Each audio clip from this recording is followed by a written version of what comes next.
live. Hey, it is July 28th. It's the final Thursday in July 2011.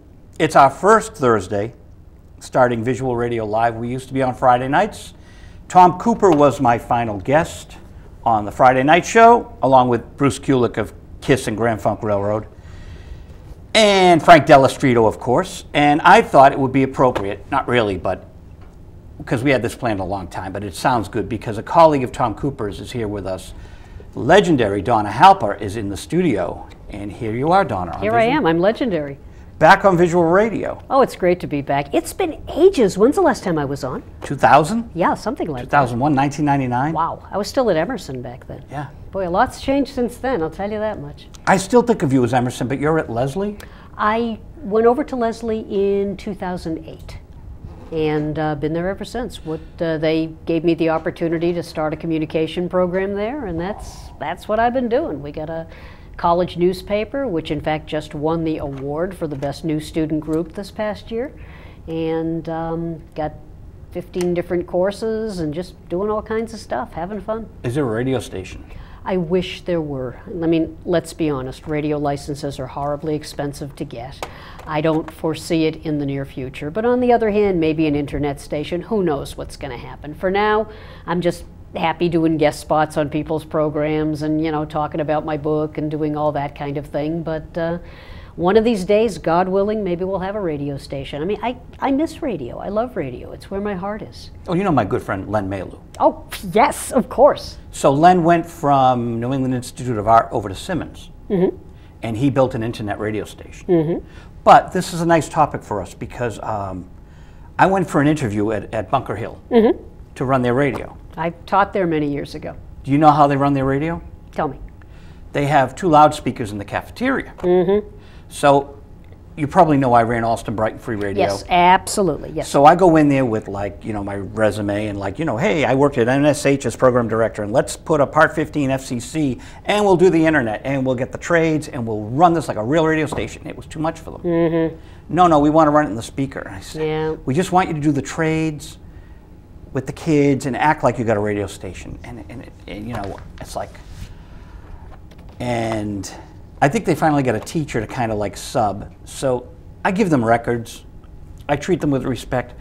But come on, open an internet radio station. I know, but Have sometimes fun. they start with small beginnings. I mean, I got my start at WNEU at Northeastern University. Here is a rare old survey from WNEU, which later became WRBB, Radio Back Bay.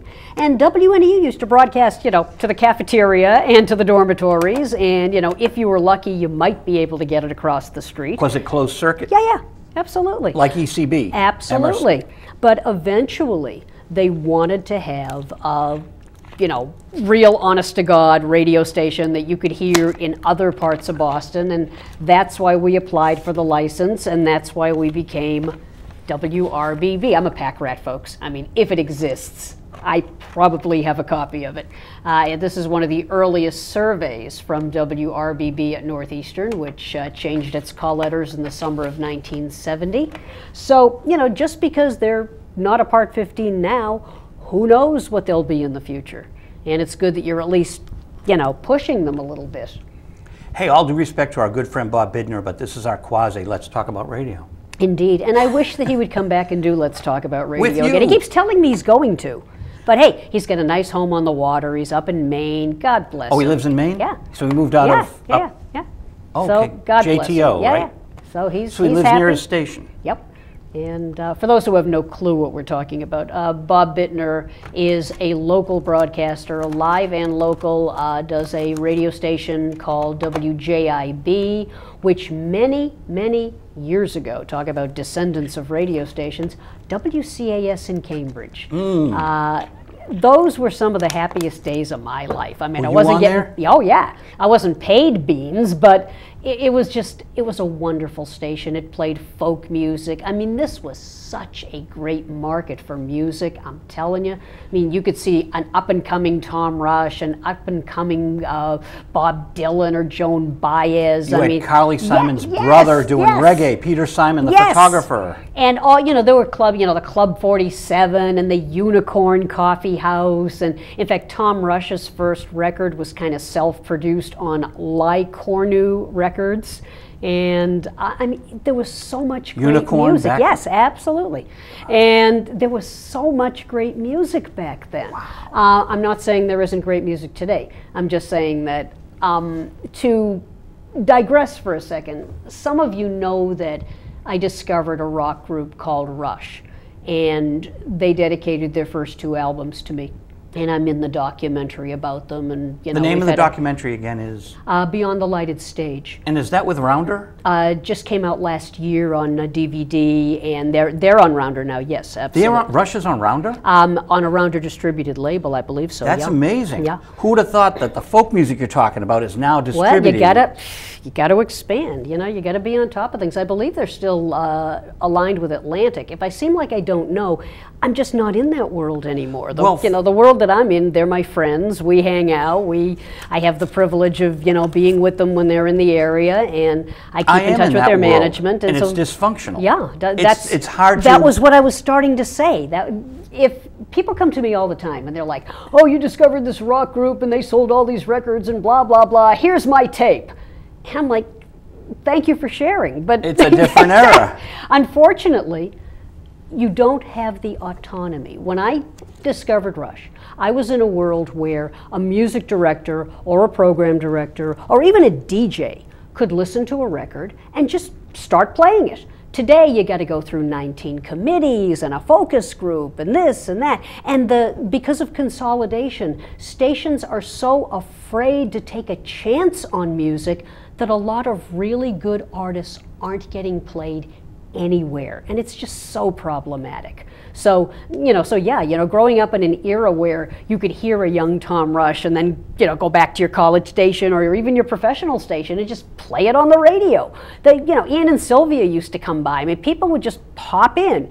You cannot. When I woke up this morning. Yeah. And people don't know that. I know. Sylvia Fricker. And, Ian Tyson and Sylvia Fricker. Were You On My Mind? Yeah, they ultimately got divorced, but their music just lives on, and some great stuff. But again, you had the autonomy to play it. And I'm not real persuaded that you have that autonomy today. I mean, you're involved in that world. Could you get Marty Ballin played anywhere you want? We are working on that, and what happens is we get people that love him that will do a special on him. Mm-hmm. And you basically get your specials, but we're working on NPR, of course. We're working on Sirius, but those are the things where you'll get your 30 minutes, 45 minutes, and you won't get regular play. It's a totally different world. I mean, Honest Dick Smith just died a couple of months ago. Your audience is going, who? Dick Smith, also known as Dick the Derby Smith. Honest Dick Smith was a music director at WORC in Worcester. And back in those days, you started off at a small market station, and then you got your record played at a medium market station, and then you got your record played at a large market station.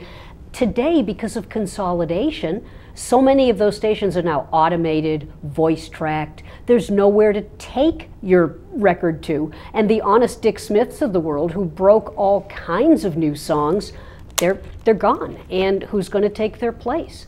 Everybody wants to either be a clone of Howard Stern or a clone of Rush Limbaugh, but there's no place for young talent to develop. And unfortunately, it's really hurting radio. See, I believe in radio. I love radio. But one of my guests, Ask Vivian, she did a website, Ask Vivian. Suddenly she had a book deal, and then they had her doing compilations on RCA. Mm-hmm. Now it's all gone. Yep. But 10 years ago, so if you do a radio show on the internet, I mean, basically this goes over to the internet now. It'll be on the server tonight. Mm-hmm. Tomorrow I'll come in here and edit it and put it on the And YouTube. people have said that to me, and I get that. And even though I admit I'm a neo-Luddite, okay? I mean, I understand the new universe, I understand the new world, I have Twitter, I have Facebook, I do all this stuff. For those of you who don't know, I'm a Gentile, she's a Luddite. That too, exactly. I mean, I don't know how the Luddite, you explained it last night, but that's funny. Sounds the religious. Luddites, right, except they're not. The Luddites were, it could be an urban legend, but it's still a great story. During the Industrial Revolution, there was supposedly this guy named Ned Ludd, L-U-D-D, and when he heard that his factory was about to have machines come in rather than handmade craftspeople, all the craftspeople were like, oh my God, we're going to be replaced by machines. What can we do? We'll break all the machines. That's what we'll do. And so they started smashing all the machines.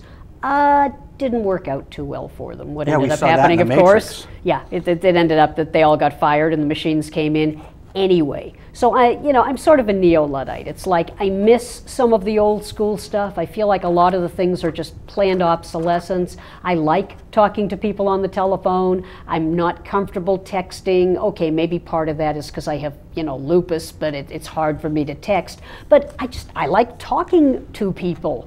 And just one thing though.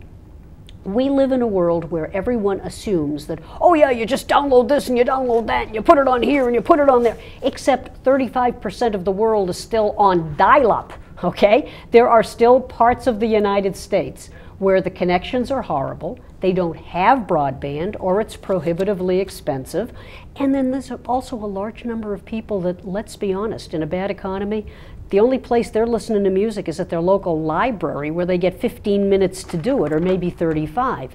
So radio still matters. Over-the-air terrestrial radio is still in everyone's car, it's still portable, it's in everyone's home.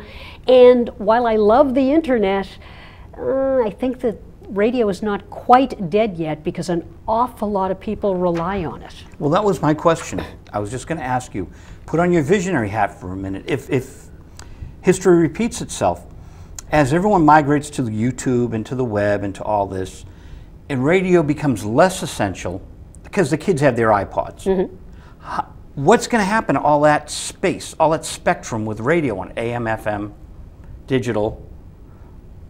Someone's going to want to listen. We got 9 billion people on the planet. And the other thing too is that in a lot of parts of the world, I wasn't exaggerating when I said there's millions of people that are still on dial-up. I mean, I have a friend from the Congo, and there's no punchline here, there's no joke. He's a diplomat. He was in the United States testifying to Congress a couple of months ago about conditions in the Congo.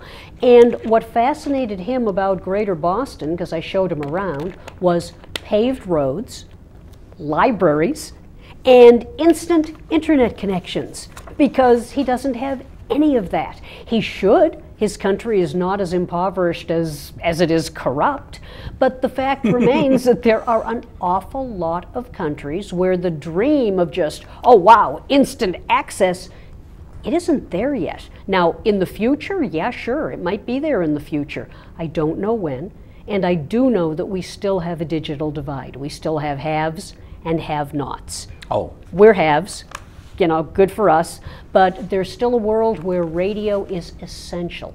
And I think that as long as radio continues to make itself essential, it will always be part of the deal. See, what the Luddites didn't understand, and why I kind of jokingly call myself a neo-Luddite, is you have to embrace the new, but that doesn't necessarily mean you toss out the old.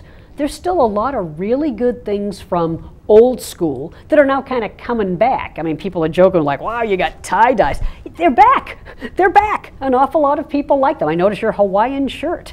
It never went out of style. Colorful. Yes. Colors Look are how back. colorful we are, and with our Joe LaRocca film behind us, Indeed. which is wonderful. Now, you talk about that, the Phoenix this week. Will Kindles kill libraries? There you go. Oh, we've been debating this online on a couple of websites. And here again, How it's do you that same have either-or time paradigm. to debate online when you have so much to do? Books. How many books is this now? Well, let's see. This is book number 5. This is Boston Radio, 1920 to 2010. I mean, what else would I be writing about other than, if my heart's in radio, I might as well write about Boston Radio, Greater Boston. I like to keep busy. I'll be very honest with you. I'm 64. Most people don't take me for it, but I'm 64. And I truly believe, and there's research to support it, that if you keep busy And if you keep doing stuff that you love to do, it helps keep you young. And I've got, unfortunately, some health problems, which I was born with. They're just kind of the hand I was dealt.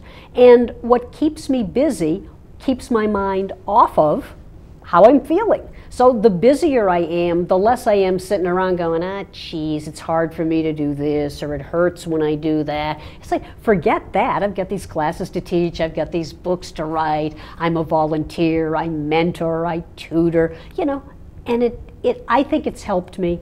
And I hope I'm making a difference for some other people, because that really is important to me. Do you still have an office on Newbury Street? I do not. I haven't been there in 8 years. Wow. I mean, you know, because the rent is too damn high.